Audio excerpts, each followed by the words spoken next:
Hey everybody, welcome back once again to Tips from the Server Room. This is episode number 154, and I'm recording this today on Sunday, December the 6th, 2020. So a lot of you have been emailing me, and I want to thank you very much for the emails and for everybody reaching out and asking me, Jack, where in the world has Tips from the Server Room been? Is it another podcast that just kind of pod faded away?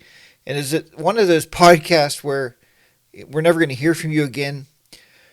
Well, actually, my life has taken this major turn. And what I mean by a major turn, not in a bad way, it's a very positive way. So I was approached and I was asked to actually become an educator. And it was from it's from, well, not from, it wasn't, was from. It is a friend of mine who was asking, and they put the offer out there on the table and said, "Look, this is what we have to offer you. Would you be interested in teaching?" So now I am actually educating juniors and seniors, high school students, in a technical center, technical careers center, in a very technical setting. And I would love to show you pictures of the room, the classroom, pictures of the students, but obviously I can't share that with you. So, but I can tell you, I am teaching cybersecurity and networking, and I am teaching level 2.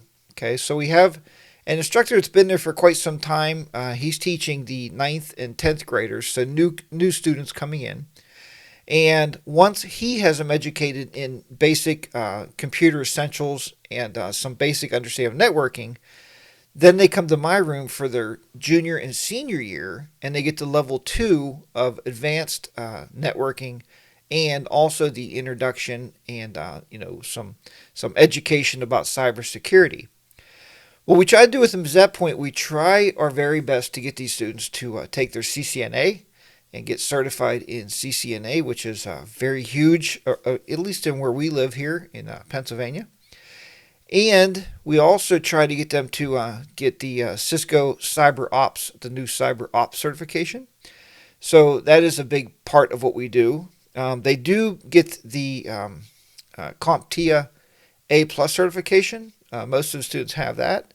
And they also get the Cisco Computer Essentials, or IT Essential certification. So when they leave us, they have a lot of certifications, and we're proud of that. We're proud to provide that education to these students.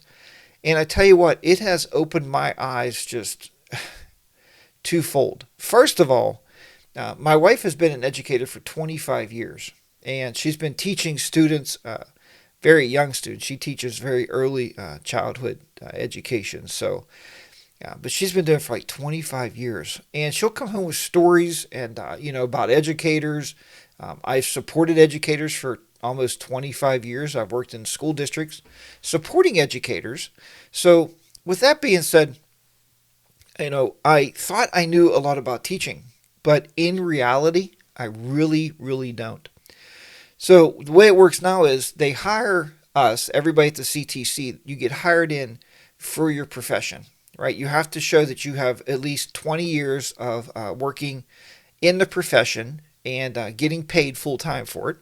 So you have a good solid background in doing what you do. And then what they do is, no matter what degree you have, even if you have your bachelor's degree or your master's in technology or certifications in cyber ops, or none of that really matters for the teaching part of it. The teaching part of it, I actually start college very soon here in January for my teaching certification, because now I have to get a PA teaching certification. The way that works, just to throw this out there to you, right now, currently what they do is you're on an emergency cert. So that would be the same thing if they would hire a sub, and the sub has a bachelor's degree but no teaching cert. They can get an emergency certification, and then they can teach for 1 year on that emergency certification. But with us, we have to just abide by all these rules and guidelines, and have to be like, we have to be in a college program. We have to pass a OCA, which is an occupational certification administration. So that means that they know that I know the occupation of networking and cybersecurity very well, that I can, have the abilities to teach it. But between that and writing lesson plans almost daily, when I started in my classroom, I said, well, where's the book? Do I have a book here somewhere that I can use and actually teach these students out of? And they said, yeah, we don't have a book. And I said, well, what do you mean you don't have a book? And they said, we don't have a book that you can teach out of. And I said, where do I get the material from for this class? And they said, out of your head. You're a smart man. You've been doing this a long time. These folks know me. They know my abilities. They know my background. So I have been basically writing every lesson from the back of my mind and pulling this stuff out for these students. The cybersecurity part of it, I had to go through Cisco CyberOps and get certified through Cisco in order to teach cybersecurity to my students. So that part is accomplished anyway. So once you get that cybersecurity part down, I can teach that. That's fresh. I have a lot of material from when I'm in school. So that's pretty simplistic to teach. Here's the second thing I've been teaching these kids is what's called pen testing. And we haven't really talked about that too much on this show ever, penetration testing. But we're using Kali Linux. And a lot of the students said, oh, you know what? This Linux is really, really cool because it's straightforward. When you type a command, you type the command in and it does what you expect. Such as even like clearing the terminal screen. They type in clear. Even though on Windows, like Microsoft Windows with the command prompt, you type in CLS, right, for clear screen. And they're like, we just like typing clear. This just makes more sense to us. And I said a lot of times once you learn Linux and get to understand the operation of how Linux runs, it is an amazing operating system. Even on the desktop, what I have to do is teach the students how to use the desktop Linux for their tests, for their graduation tests. They also have to know how to use the command line Linux. So we're setting up Linux servers, right, using Ubuntu. I think it's 20, whatever the newest one is, 20.04. I think I'd have to look here, but anyway, you get the idea. So they're setting up all that through the command line, turning it into a web server, and they're just blown away. Like this command prompt, this computer that we built has no GUI, but yet we can type a few commands, and it's a web server. And they know how to get into the index.html and post their web pages. This is all stuff that's very critical to these students. And our job, my boss put it to me when he hired me. He said, look, this is the object or the objective of what we try and do in education with these students. When they leave here, they should be able to be marketable. They should be able to, if they want to, leave the school and go straight out into the industry and find a job, which we also have job placement, career readiness placement for these students. We have companies out there, waiting to get these students out of school and get them hired up. And we also want to give them a good background, a good overall knowledge. So if they want to go on to college, which a lot of them do, they can go into a program, maybe a 2-year program, and already have enough abilities to probably get through half of the college program that they're walking into. So, if not all of it, it's pretty amazing. We've also been doing a lot of Python programming. Actually set that up, and we did that for a week. They have to have some basic programming knowledge. So we did that for a week, and they were pretty excited. Most of them, for the most part, was pretty excited about learning more about programming and Python programming and learning how to use it. They're going to be learning how to use that for scripting, for automation, and just a lot of the work that we do as networking and server administrators. You have to be able to do that. We'll also be doing some PowerShell stuff, so they'll be learning some PowerShell commands and how is PowerShell, tied so closely into Windows Server these days. And speaking about Windows Server, we set up Windows servers in the classroom. I have enough equipment. We built basic networks. We have Cisco switches, Cisco firewalls, just a slew of hardware in this lab in my classroom. We just put a brand new server rack in. The students wired that all up. We put everything into that server rack. We got 2 new servers coming to learn virtualization. It is an amazing opportunity to say now that, not only working here on this podcast with all you folks and maybe giving you some knowledge and some base knowledge of how to do things, your network, and doing some, screenshots or screen videos here and play these on YouTube, because this podcast will also be on YouTube.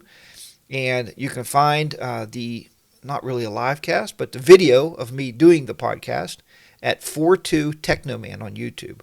42 Technoman. If you go over there, please hit the sub button. Because what I like to do on these, and you'll see a lot of the past shows for the tips from the server rooms on there, and I actually have a playlist. If I do any screen stuff, if I show you anything like setting up a server, Active Directory, all that, I do record that in video on the screen, and then I upload that to YouTube. So, because I know driving in your car, I listen to hundreds of podcasts every week. And when I'm driving to work in the car and I'm listening to a podcast, I can't really write things down. It's just not possible. So, but that is what I have been doing with my time. That is why the podcast has slipped off quite a bit here. Just trying to get everything in order for these students. I owe them a lot of attention, because, they're expecting me to be able to show them what they need to know so they can go out in the world and work in this great industry that we call, the technology field. So that is what's been going on. And, it does take a lot of effort. I'm not complaining about it at all.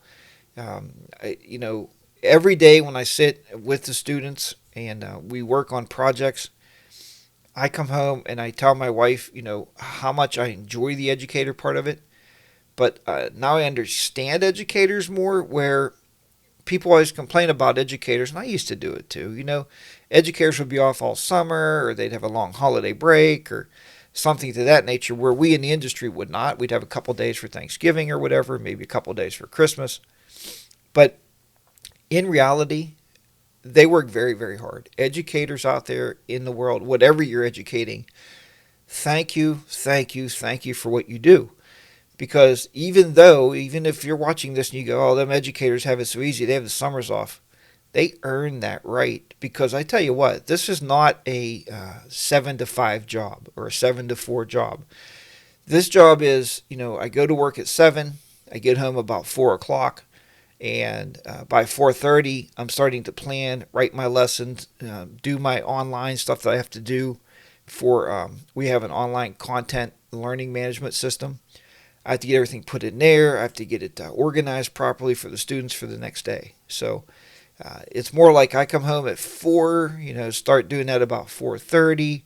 I'm usually done with that by 7, usually 6:30, 7 o'clock. And then I sit down with dinner with my wife, then have a little TV time, and then it's usually back right at it again. So the next morning, you're up and you're heading to the school again. So I get it now. I get why educators need that time off. I used to really laugh and joke, and I'm sure like you do too, if you're watching this thinking, yeah, you're thinking, boy, Jack, I work 40-hour days and or 20-hour days. Now what I don't have to do anymore is, and it's kind of weird, but especially supporting educators for 25 years, I don't have to work on my own computer on my desk anymore. I just put a help ticket in and somebody comes in and fixes it for me. So that's a little different. That's a little hard to get used to, because I know what's wrong and I want to do it. But obviously, I don't have any passcodes or anything for the network, so that's not going to help anybody. So, but it is different at that point. Like one day the internet went down and I started right away trying to ping the server. I checked my own IP address. It was giving me a 169. I'm like, well, that's a inside internal address of the computer. That's kind of one of them bogus addresses, 169 dot. So I said, well, their DHCP server is not running, but I could not go and reset the server. And the tech people weren't at the school yet, and it was a mess. It really was a mess. They came in. By the time they got there, I walked back, and I walked into the server room. I mean, the tech guys are really good that we have. I walked in the server room and said, hey, guys, what are you doing? And they were rebooting all their virtual machines. I said, oh, I guess you're busy right now, so I guess I'll go back to my classroom and I'll prep for my next class, because we teach.